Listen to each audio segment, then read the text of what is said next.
11 આપણા ઉમેદવાર બિનહરીફ થયા હોય, તાલુકામાં એક ઉમેદવાર બિનહરીફ થયા હોય અને જય આવી ધીમી ચાલે,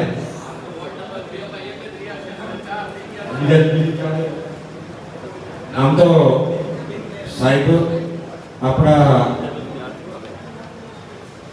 સંગઠનનો અનુભવ, સરકારનો અનુભવ, એમની ગૂંથણી અને જે આયોજન છે ને, એટલે અહીંની જેટલી ટિકિટ હોય ને, આપણે જેટલી ટિકિટ 36 ટિકિટ આપો એટલે 36 જીતી ગયા હોય ને તો ફિક્સ જ હોય. એવું આજનું આ વિજય વિશ્વાસ સંમેલનમાં આપણા સૌના માર્ગદર્શક અને જેમને રાજ્ય સરકારના તમામ વિભાગનો અનુભવ, બધા સંગઠનમાં જેમને પુષ્કળ બહોળો અનુભવ અને બધાને સાથે રાખી સાહેબે અગાઉ નગરપાલિકામાં 36 માંથી 35 હતી, આપણે ફોર્મ ભરવાની ઓલી હતી. તો સાહેબનું જે આયોજન છે કે દરેક સમાજને પ્રતિનિધિત્વ આપવું, કામ કરતા વ્યક્તિઓને તક આપવી અને એના માધ્યમથી નગરપાલિકા આપણી એ શ્રેષ્ઠ નગરપાલિકાની દિશામાં 5 વર્ષ કામ પણ થયું છે અને આગામી દિવસોમાં આપણે હજી પણ આનાથી ઉત્તરોત્તર પ્રગતિ કરવાના છે.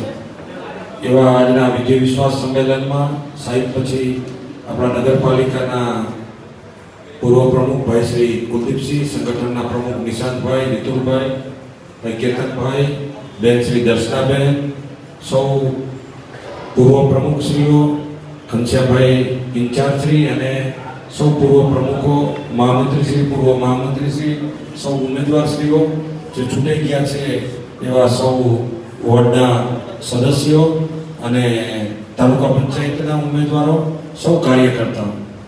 મિત્રો, વિશ્વની સૌથી મોટી પાર્ટી અને મહાન પાર્ટી આપણને એટલે કહે છે કે આપણે એક વિચારધારાથી જોડાયેલા છે.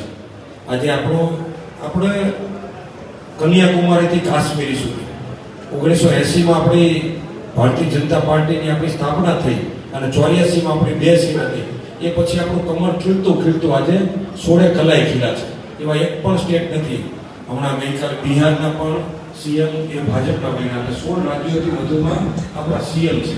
આવી પાર્ટીના આપણે કાર્યકર્તા છીએ ને, આ બહુ મોટી બાબત છે. આમાંથી ટિકિટો ઘણા બધાએ માંગી હતી, ઘણા બધાની ઈચ્છા હતી, પણ ટિકિટની મર્યાદા હોય એટલે પણ આપણી પાર્ટીની ખાસિયત હોય કે માનવાનો બધાનો અધિકાર છે. પછી એને પાર્ટી આપે પછી એકજૂટ થઈને આપણે લડતા હોય છે. એટલે જ આપણી પાર્ટી રહીને એ અજય છે, આપણે કોઈ હરાવી શકે નહીં, કારણ કે આપણે સતત ચરેવેતી વિકાસ એ સતત ચાલતી પ્રક્રિયા છે.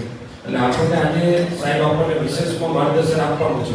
આપણે જીતી જ જવાના છે, પણ છતાંય કોઈ પણ ચૂંટણી હોય ને તો વડાપ્રધાન નરેન્દ્રભાઈ મોદી સાહેબ કહેતા હોય છે કે ચૂંટણી એ ચૂંટણી હોય છે અને એમાં પણ લોકસભાની ચૂંટણી હોય તેમાં પાર્ટી એ 60% 70% પાર્ટી કામ કરતી હોય, 25-30% ઉમેદવાર હોય. વિધાનસભા આવે ત્યારે ઉમેદવાર અને પાર્ટી 50-50. સ્થાનિક સ્વરાજની ચૂંટણી રહી ને એ ટફ ચૂંટણી હોય, પણ આપણું આખું વાતાવરણ એવી રીતે છે એટલે આપણે કોઈ ચિંતા નથી. પણ છતાં પણ આપણને કે ભૂલથી પણ એક સીટ જાય ને એ આપણને પરવડે એવું નથી. એટલે આપણે બધાએ પરિશ્રમની પરાકાષ્ઠા સર્જવાની. વડાપ્રધાન નરેન્દ્રભાઈ મોદી સાહેબ રાત દિવસ કામ કરે છે અને એમના નેતૃત્વમાં આપણે 2022ની જે વિધાનસભા હતી એમાં આપણે 182 સીટ જીતવાનું લક્ષ્ય રાખ્યું હતું અને આપણે 156 સીટો જીતા. આ પણ આપણો ઐતિહાસિક રેકોર્ડ જ છે. પણ જે સીટો આવ્યા ને, કોઈ 2000 મતે, કોઈ 5000 મતે, એનું ક્યાંક ના ક્યાંક આપણને એક અફસોસ રહી જાય. સારું થોડીક મહેનત કરી હોય તો આ બધી સીટો જીતી જાય. તો ઉત્તરોત્તર આપણે પ્રગતિ કરી અને હવે આપણે 182 જેમ સીટ જીતાય ને 2027નું, એનું અત્યારે આપણું નેતૃત્વ છે. જગદીશભાઈ વિશ્વકર્મા સાહેબના નેતૃત્વમાં અત્યારે આ લેવલનો પ્લાન થાય. ત્યારે સ્થાનિક સ્વરાજની ચૂંટણી રહી ને એ આપણા માટે બહુ મહત્વની હોય. તો આપણે ધાંગધ્રા ગ્રામ્ય અને ધાંગધ્રા નગરપાલિકા, આપણી 4 જિલ્લા પંચાયત અને 20 તાલુકા પંચાયત અને 36 નગરપાલિકાના બધા કમળો આપણે માં ભારતીના ચરણે નરેન્દ્રભાઈને આપણે અર્પણ કરવાના. બરાબર ને? એક પણ કમળ આપણું ક્યાંય 16 કલાઈ ખેલી મૂકવાનું, ઓછું નહીં. 16 કલાઈ એટલે શું? અતિ બહુમતી. ત્યાં કોઈ 35 લીડથી ચૂંટાઈ જાય એવું નહીં.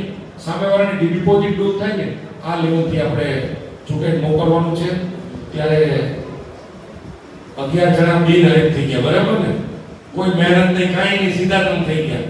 તો તમને હવે તમારું દાયિત્વ પાછું અનેક ગણું વધી જાય. તમને આગેવાનોએ બધાય ભેગા થઈને ફરી શું કામ કર્યા? બાકીને જીતાડવા માટે તમારે હવે આરામ નથી કરવાનો. સાહેબ જ્યાંથી જે માર્ગદર્શન આપે, મિલિટરી કેમ કે military never on holiday, Bharatiya Janata પાર્ટીનો કાર્યકર્તા ક્યારેય રજા ઉપર હોતો જ નથી.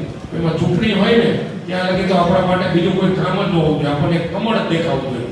અને જ્યાં સીટમાં આપણે જરૂરિયાત હોય કે આ તાલુકામાં આપણને તકલીફ છે, કે આ વોર્ડમાં પાસે તકલીફ છે, તો આપણી બધી મશીનરી ત્યાં ડાયવર્ટ કરી અને જે સીટ અઘરી હોય, જ્યાં આપણને સહી ડાઉટ લાગતો હોય ત્યાં તાકાત લગાડીને એને પણ સશક્ત કરવાની. એટલે સાહેબ આપણને માર્ગદર્શન આપવાના છે.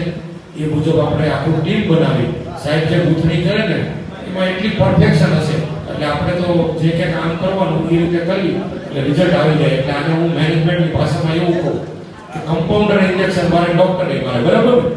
કમ્પાઉન્ડરનું ઇન્જેક્શન શું હોય? અઠે ઘટે હોય. એ ક્યાં રિએક્શન આવે એને ખબર હોય, સાચું પડે ખોટું પડે.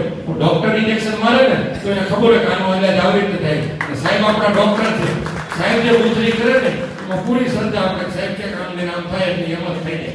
એટલે આપણે બધી સીટો જીતવાના છીએ. સાથે મળી 26 તારીખે પરિશ્રમનો પરાકાષ્ઠા સર્જી અને 28 તારીખે જે વિજય સંમેલન હોય, વિજય સરઘસ હોય, એમાં આપણે રંગે ચંગે આ ઉત્સવને ઉજવશું. અને પછી પાછા પ્રજાની સુખાકારી માટે પાછા આપણે બધા કામે લાગી જશું. તો પુનઃ સૌ કાર્યકર્તાનું સ્વાગત કરી આપ સૌ કાર્યકર્તાઓ જે પાર્ટીને મજબૂત કરો છો, મોદી સાહેબનો જે એક સંદેશ હતો મને વારંવાર યાદ આવે છે. નવા ઉમેદવારોને પણ લાગુ પડે છે, અમને બધાને પણ લાગુ પડે છે. સ્ટેજ ઉપર બેઠેલા હોય કે નવા ઉમેદવારો બનતા હોય, આપણે બધા જીતવાના છે. આપણે જીતવાના. તો મોદી સાહેબે અમને બધા ધારાસભ્યોને ખાસ ટકોર કરી, ખાસ સૂચન કર્યું કે કાર્યકર્તા માટેનું એમનું એવું મોટું સૂચન હતું. એમને અમને બધા ધારાસભ્યોને પૂછ્યું કે તમે કેટલી લીડથી ચૂંટાવો છો? એટલે કોઈએ કીધું અમે લાખથી, કોઈ કીધું 1.5 લાખથી, કોઈ કીધું 35,000થી. તો સાહેબ કે આવી આપણને લોકસભામાં પણ લીડ નહોતી મળતી. તો તમને આ બધી લીડ મળી છે, તમને કંઈ એવું લાગે છે કે તમને તમારાથી મળી?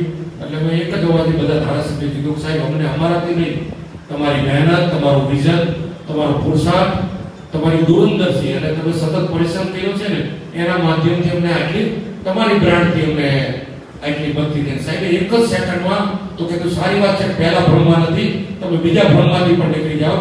નથી તમે તમારાથી છૂટાતા, નથી તમે મારાથી છૂટાતા.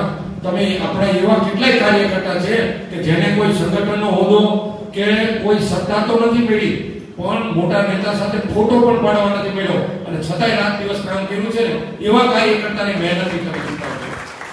સાહેબે એવું કીધું આ કાર્યકર્તા આ પ્રજાને ભાવના વિચારમાં તમે ચૂંટાઈ જાઓ છો, તમે ચૂંટાયા છો તો એની ભાવના વિચારમાં કોટ ન આવે ને જોવાની જવાબદારી તમારી છે.